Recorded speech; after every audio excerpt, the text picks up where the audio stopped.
কৰি যোৱা কামবিলাক কোনোবাই যদি স্বীকৃতি দিয়ে সেয়া আমাৰ কাৰণে প্ৰেৰণা। গতিকে মই আপোনালোকৰ এই কথাবিলাকে মোৰ কাৰণে প্ৰেৰণা যে মই নেক্সট ফেজত কেনেকে কাম কৰিব পাৰিম বা ৰাইজৰ আশা আকাংক্ষাবিলাক কেনেকে লৈ আগবাঢ়িব পাৰিম সেয়া মোৰ এক দায়িত্ব হ'ব। দ্বিতীয়তে কিছুমান কথা হয় যে ৰাইজৰ আশা আকাংক্ষা বহুত আছে। জিতেন দাই কৈছে যে আমাৰ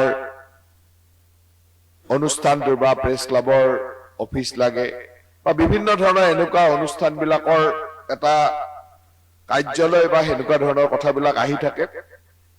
মই আপোনালোকক এটা কথা কৈ থওঁ যে মোৰ মনত এটা আশা আছে যে নলবাৰীৰ যিকেইটা অনুষ্ঠানৰ কাৰ্যালয় ভৱন বা সুন্দৰ পৰিৱেশত বহি থকা কাম কৰাৰ পৰিৱেশৰ প্ৰয়োজন, সেই গোটেইখিনিক একেলগে লগ কৰি এটা ইন্টিগ্ৰেটেড কাৰ্যালয়ৰ পৰিকল্পনা মোৰ আছে, যিটো আপোনালোকে কিছুদিন পিছত হয়তো দেখিবলৈ পাব। মই অলৰেডি প্লেনত ৰাখি থৈছো যে কাৰণ সাধাৰণতে কিয় এটা কাৰ্যালয় বনালে না মাটিৰ অভাৱ আৰু একেলগে মেইনটেইনো কৰিব নোৱাৰে, কিন্তু একেটা কাৰ্যালয় যদি একেটা কেম্পাছত হয় তাৰ কনফাৰেন্স হলৰ পৰা ইটোৰ পৰা সিটোৰ পৰা বহুত কমন বস্তু ইউজ হয় য'ত আমি বেছি সুচাৰুৰূপে কাম কৰিব পাৰো। তেনেকুৱা এটা প্লেন মোৰ আছে আৰু মই সেই কথাটো ইতিমধ্যে আমি আগত ৰাখিও থৈছো। খুব কম দিনৰ ভিতৰত যদি দায়িত্ব থাকে মই কম দিনৰ ভিতৰত তেনেকুৱা এটা পৰিকল্পনা ৰাখিছো। আমাৰ কমলেশ দাই গণতন্ত্ৰ ভৱনৰ কথা কৈছে। মই কেইদিনমান আগত এই সম্পৰ্কে ইতিমধ্যে আমাৰ পুলিচ অধীক্ষক জ্যেষ্ঠ পুলিচ অধীক্ষক ডাঙৰীয়াক ইতিমধ্যে কামখিনি আগবঢ়াবই দিছো। অসমত হয়তো এইটো প্ৰথম হ'ব। মই পুলিচ অধীক্ষক ডাঙৰীয়াক কৈছো যে ইমিডিয়েটলি আমাৰ SP অফিচৰ ফিল্ডখনৰ ডেভেলপমেণ্ট বা তাৰ গেলাৰী তাৰ ইন্টিগ্ৰেটেড বস্তুটোৰ লগত একেলগে তাত ইলেকশ্যন চলাব পৰা ইনফ্ৰাষ্ট্ৰাকচাৰখিনি বনাই লওক। এটা ডেভেলপ প্লেন কৰক, আমি গভৰ্ণমেণ্টত এবাৰ চিন্তা কৰিম। কাৰণ ময়ো নিবিচাৰো যে গৰ্ডন স্কুলখনে আগতে সদায় চাফা কৰে, এবাৰ কলেজ ফিল্ডলৈ নিব লগা হৈছে, কলেজখনেও চাফা কৰিব। এইটো থাকিবই। ইলেকশ্যনত আমি বাধাও দিব নোৱাৰো। ইলেকশ্যন কমিশনৰ হাতত আমাৰ না কাৰোবাৰ কথা শুনিব বা না আমি বাধা দিলে, কাৰণ ইলেকশ্যনটো পাতিবই লাগিব। কিন্তু আমি SP অফিচৰ যিখন পেৰেড গ্ৰাউণ্ড, যেনেকে আমি গৰ্ডন খেলপথাৰৰ পৰা পেৰেড গ্ৰাউণ্ডখন তালৈ লৈ যোৱাৰ লগে লগে খেলপথাৰখন ফ্ৰী হৈ গ'ল। মই পেৰেড গ্ৰাউণ্ডত সেইদিনাখন মই SPক ইতিমধ্যে ডাইৰেকশ্যন দি ৰাখিছো যে আপুনি এটা প্লেন কৰক যে ইলেকশ্যনটো তাত কেনেকে পাতিব পাৰি। ওচৰত ফিল্ডখন থাকিব, SP অফিচৰ লগত ইলেকশ্যন হৈ থাকিলে কোনো আমাৰ অসুবিধা হ'ব লগা নাই। আৰু তেনেকুৱা ইনফ্ৰাষ্ট্ৰাকচাৰ বনক যিটো বেলেগ কামতো ইউজ হৈ থাকে, যাতে বছৰটো পৰি নাথাকে। বেলেগ কামত ইউজ হৈ থাকিব, ইলেকশ্যনৰ টাইমত ইলেকশ্যনত ইউজ হ'ব। তেখেতেও এটা সন্মতি দিছে, গতিকে কামখিনি আগবাঢ়ি আছে। জিতেন দাই অলপমান দুখ কৰিছে যে সংবাদ মাধ্যমৰ কথা কৈছো। নলবাৰীৰ সংবাদ মাধ্যমৰ কথা মই এটা কথা কওঁ যে নলবাৰীৰ সংবাদ জীৱনৰ লগত থকা লোকসকলে যোৱা 5টা বছৰত মোক যথেষ্ট সহায় কৰিছে আৰু যথেষ্ট সহায় কৰাৰ কাৰণে ৰাইজৰ লোকৰ দৃষ্টিত আজি যে আমি কামখিনি কৰিছো, এই কামখিনি ৰাইজৰ দৃষ্টিত আছে।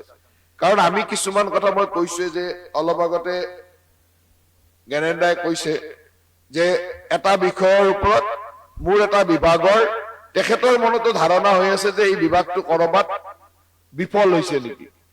কিন্তু আটাইতকৈ ডাঙৰ কথাটো হ'ল যে ভাৰতৰ বাকী ৰাজ্যৰ প্ৰেক্ষাপটত য'ত আমাৰ বিভাগে আমাৰ ডিপাৰ্টমেণ্টে য'ত জল জীৱনৰ কথা মানুহে আলোচনা কৰে। মই কেইদিনমান আগত ইণ্ডিয়াৰ এখন মিটিঙত গৈছো, অসমৰ জল জীৱনক লৈ আটাইতকৈ প্ৰশংসা কৰিছে মন্ত্ৰীয়ে। কিয় প্ৰশংসা কৰিছে যে অসমৰ জল জীৱন মিছনৰ 2-3টা ইনোভেটিভ স্কিমে ইভিন টৰেণ্টত গৈ আমাৰ MDM মানে প্ৰাইজ লৈছে।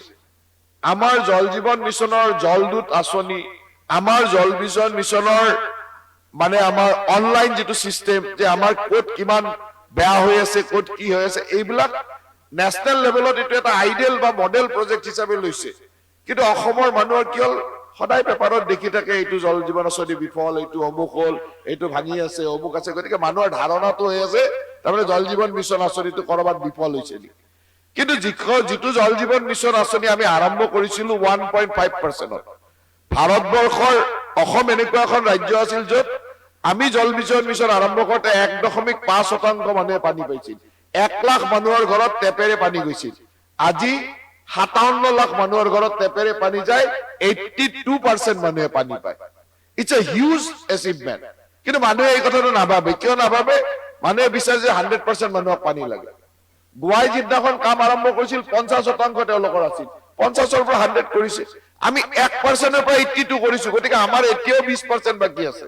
20% মানুহ হিচাপ কৰি থাকে যে কিয় 100% হোৱা নাই। কিন্তু 1%ৰ পৰা এখন ষ্টেটে গৈ 82% পোৱা, এইটো ডাঙৰ এচিভমেন্ট।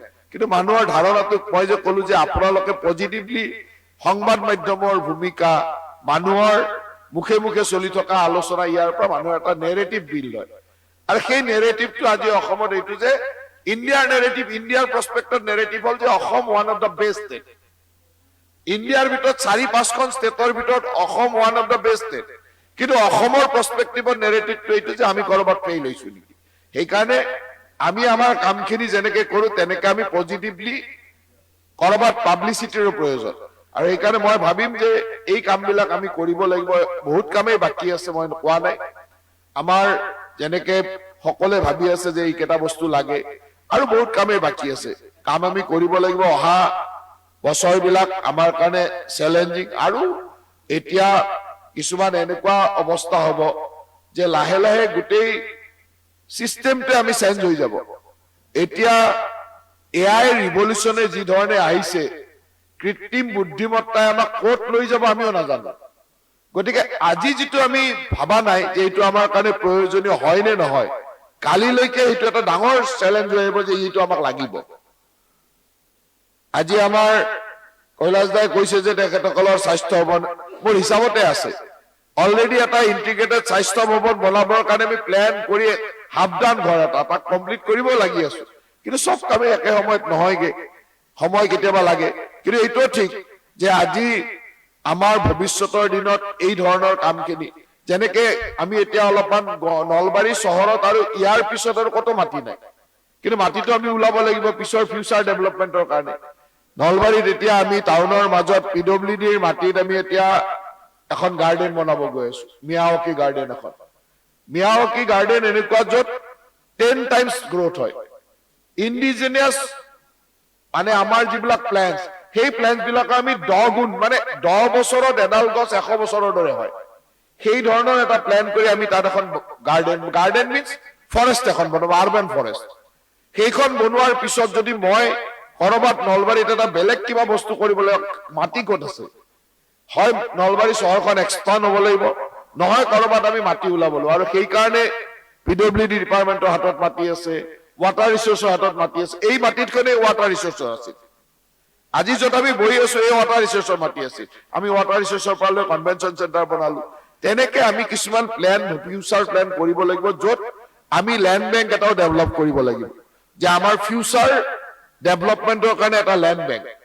আৰু এই লেণ্ড বেংক বিলাকে আমি গভৰ্ণমেণ্ট যি মাটি আছে সেই লেণ্ড বেংক বিলাক আমি কিমান কম, আৰু এতিয়া আমি লাহে লাহে ওপৰলৈ যাব লাগিব। পথালিকে যাব নোৱাৰো, মাটি কম। গতিকে 7 মহলীয়া 8 মহলীয়া এটা বিল্ডিং বনাই দিয়াৰ লগে লগে DC অফিচটোৰ সেই অকমান মাটিতে আমাৰ বহুত ৰিকুৱাৰমেণ্ট ফুলফিল হৈ গ'ল। আজি তাত 22 বিঘা মাটি আছে, ওচৰত বহুতখিনি কাম কৰিব পৰাকৈ আমি পুখুৰীটো বাদ দিও আমাৰ ওচৰত 10-12 বিঘা মাটি আছে, যিখিনি আমি ব্যৱহাৰ কৰিব পাৰো। চাৰ্কিট হাউচ বনিছে, PWDৰ IBO তাতে বনিব, আৰু এনেক্সাৰ বিল্ডিঙো আমি তাত বনাম। যেনেকে আজি কোনোবাই কৈছে যে কোৰ্ট বিল্ডিঙক আমাক তাত লাগে, হয়তো ফিউচাৰ আমি এনেক্সাৰ বিল্ডিং বিলাকত সেইবিলাক, কাৰণ ৰিকুৱাৰমেণ্ট বিলাক আজি গম নাপাওঁ, কালিলৈকে কাম আৰম্ভ হলে গম পাম যে কি কি ৰিকুৱাৰমেণ্ট আহিব। মই ভাবো যে এই কামবিলাক আমাৰ পৰিকল্পনাত আছে। আৰু অহা বছৰটো আপোনালোকে আশীৰ্বাদ দিছে, ময়ো ৰাইজে আশীৰ্বাদ দিব বুলি ধৰি লৈছো।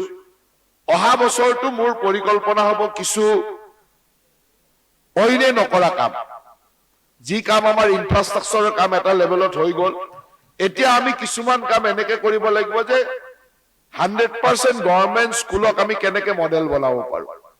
আমাৰ লক্ষ্য হ'ব যে 100% অংগনবাদী কেন্দ্ৰ কেনেকে মানুহৰ এট্ৰাকশ্যন, একদম তলৰ পৰা মানুহে সেই ধৰণৰ ইনফ্ৰাষ্ট্ৰাকচাৰ, সেই ধৰণৰ ডেভেলপমেন্ট পাব পাৰে।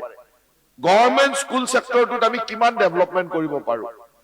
কিছুমান বস্তু আজি আমাৰ মানুহে খেতি কৰি নিজক কেনেকে সেলফ সাফিসিয়েন্ট কৰিব পাৰে মই এইবাৰ এখন কোঅপাৰেটিভ কৰিছো ফিশ মানে ফিশ প্ৰডাকশন বা ফিশৰ লগত জড়িত মানুহখিনি কাৰণে কিন্তু কাম একো আৰম্ভ কৰা জাস্ট কোঅপাৰেটিভ কৰিলো মেম্বাৰ বনালো অহা বছৰ আমাৰ লক্ষ্য হ'ব যে এই কোঅপাৰেটিভৰ জৰিয়তে এটা ডাঙৰ ৰিভলিউশন হ'ব পাৰে নেকি এইবাৰ আমি এখন কোঅপাৰেটিভ কৰিছিলো এইখন অলৰেডি বাজেটত হেতু এনাউন্স হৈছিল কিন্তু মই অলপ স্টাডি কৰি আছো যে ইয়াক কিমানখিনি আগবঢ়াম ইয়াত আমি এটা জুট মিলৰ কাৰণে নাহেৰবাৰীত আমি মাটিও এলটমেন্ট দিলো গভৰ্ণমেণ্টে আমাক প্ৰায় 8 কোটি মান টকা আমাক স্যাংচনো দিলে কিন্তু মই কামটো আৰম্ভ কৰা নাই কাৰণ মই স্টাডি কৰি আছো যে এই মিলটোৰ সাস্টেইনেবিলিটি ফিউচাৰটো ঠিকে কৰিব পাৰিম নে বনালে নহব তাত আমি ইনভলভমেন্ট বা মানুহখিনিক লৈ এই ধৰণৰ কোঅপাৰেটিভ সেক্টৰত আমি ইনভলভমেন্ট কিমান কৰিব পাৰিম গতিকে আমাৰ অহা বছৰৰ মোৰ পৰিকল্পনা এইটোৱে যে কিছু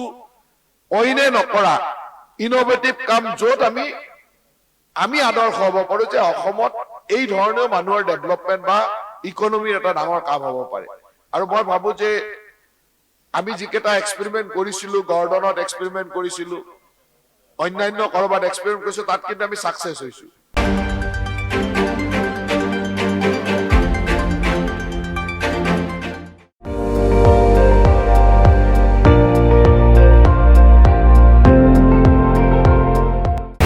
আপুনি চাই আছে ND24 সৰ্বশ্ৰেষ্ঠ নহয় সৰ্বোত্তমৰ দৌৰ